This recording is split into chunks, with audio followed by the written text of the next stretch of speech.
So today we're trying to get off this flywheel with just very, very basic hand tools. Maybe you're doing a clutch job. In this case, we need to get this on a motor stand, and we need to remove the flywheel, but they're extremely tight. And when you try to remove them, it rotates the motor. So the question becomes, how do you stop this from moving? There are a lot of different techniques. The quick answer is there's a tool that locks into the flywheel at 2 different points, and it just keeps it from moving completely, and you can get right at these.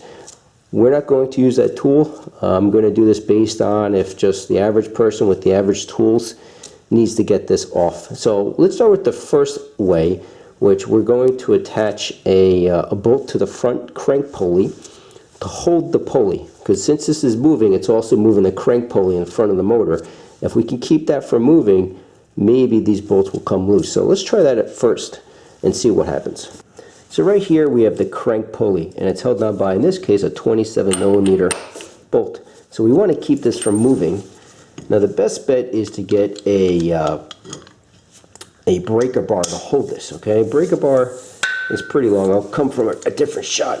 I'll show you a different shot on the breaker bar in a second. So the whole point here, let me just back this up. The whole point here, in this case, we still have the motor on the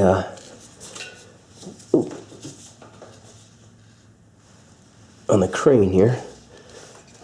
Okay, so as you can see, it's pretty long. Let me measure this real quick if you're curious. Breaker bars are great. If you don't have one, you can get them from Harbor Freight on sale all the time. But this is roughly 18 inches, so terrific to have. So we're going to keep this the way it is and turn the flywheel bolt, and let's see what happens.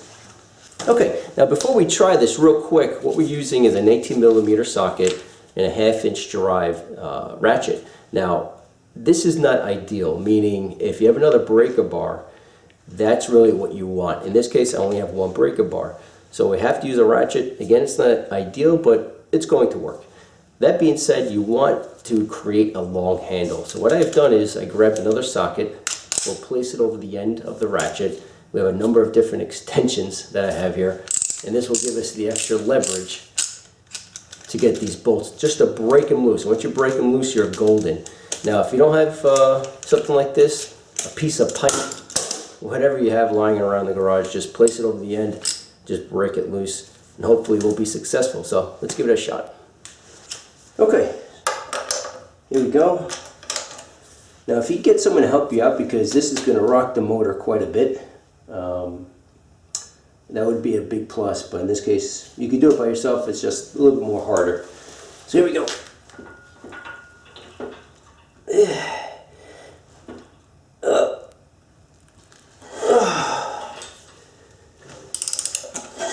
I don't believe it. You know what it did?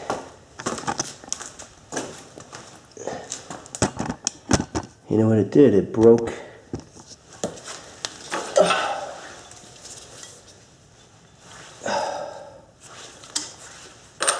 It broke the pulley. Look at this. It broke the bolt loose. Wow. Okay. Let's try option number 2. So what we need to do is find a way to keep this from rotating. So we need to insert something in the teeth. That's just, there's got to be, we have to find a way to do it. And there's always multiple ways you can figure out. Sometimes if you have a scrap piece of steel, you can attach one end. For example, right here is the pressure plate bolts.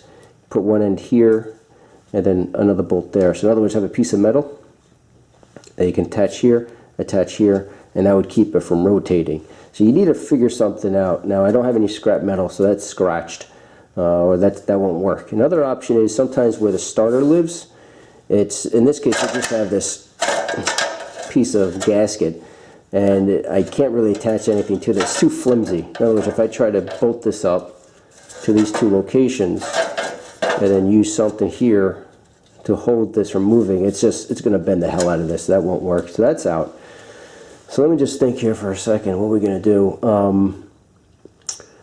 I think what we're going to try on top here, these are the 2 transmission, top of where the transmission bolts meet the motor.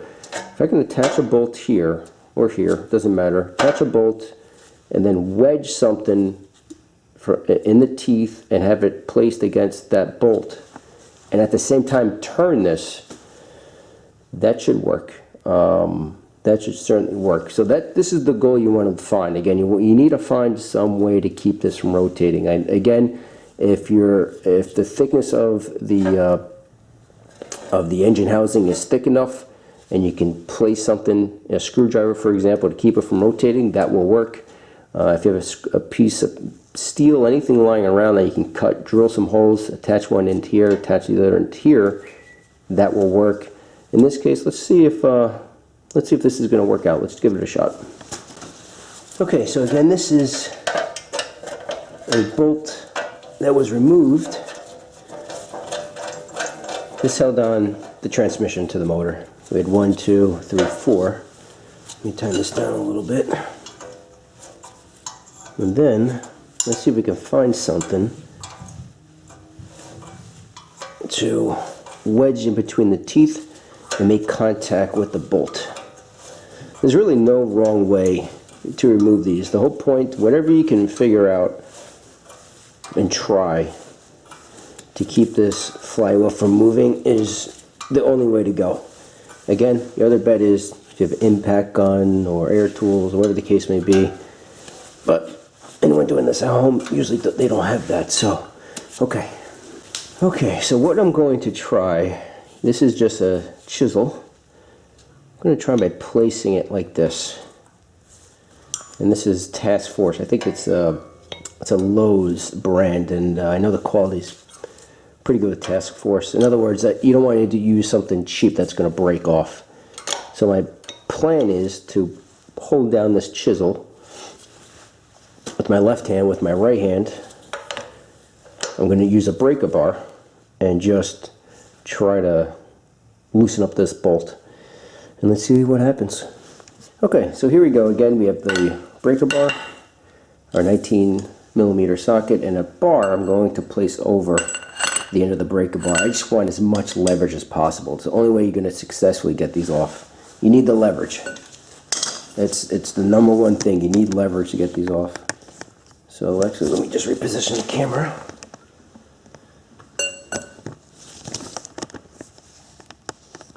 Okay. This should be interesting, to say the least, but here we go. Okay. Push the pipe in here. I'm going to press this down. Okay, here we go.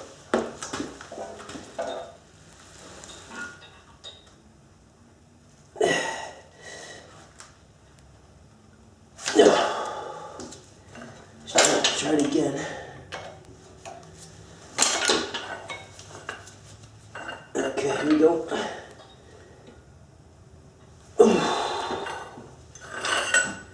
Okay, it worked. Okay, so as you can see, that worked pretty well. It was a little tough just to sort of balance everything, keep the motor in place, hold it down, and torque at the same time.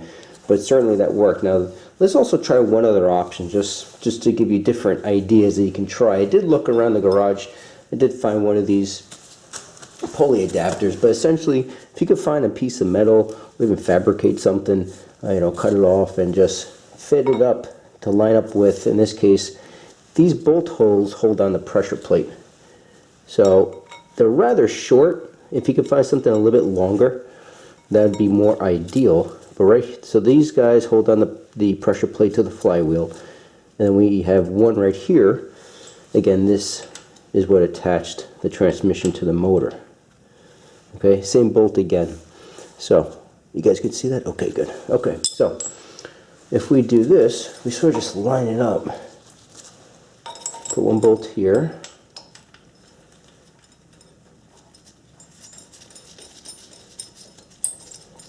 Okay. Put another one here. If you don't have a piece of metal, maybe you have a buddy that has a puller set. You can get a cheap puller set from Harbor Freight for maybe $20, and you'll see this included in there. Now, I will try just using these bolts. Ideally, you want to get something longer because you don't want them to snap. Okay, but we'll give it a shot anyway. just to make this as a, let me put a bigger washer in this guy up here. Okay.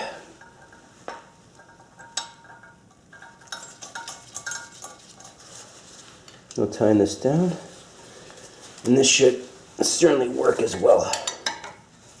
Okay, let's give it a shot. Okay, so here we go again. Try to get a good grip on it. Again, breaker bar and a pipe for that extra leverage. Okay, here we go.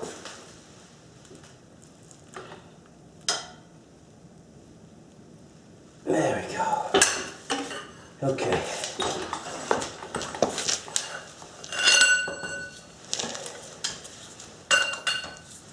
And there we go.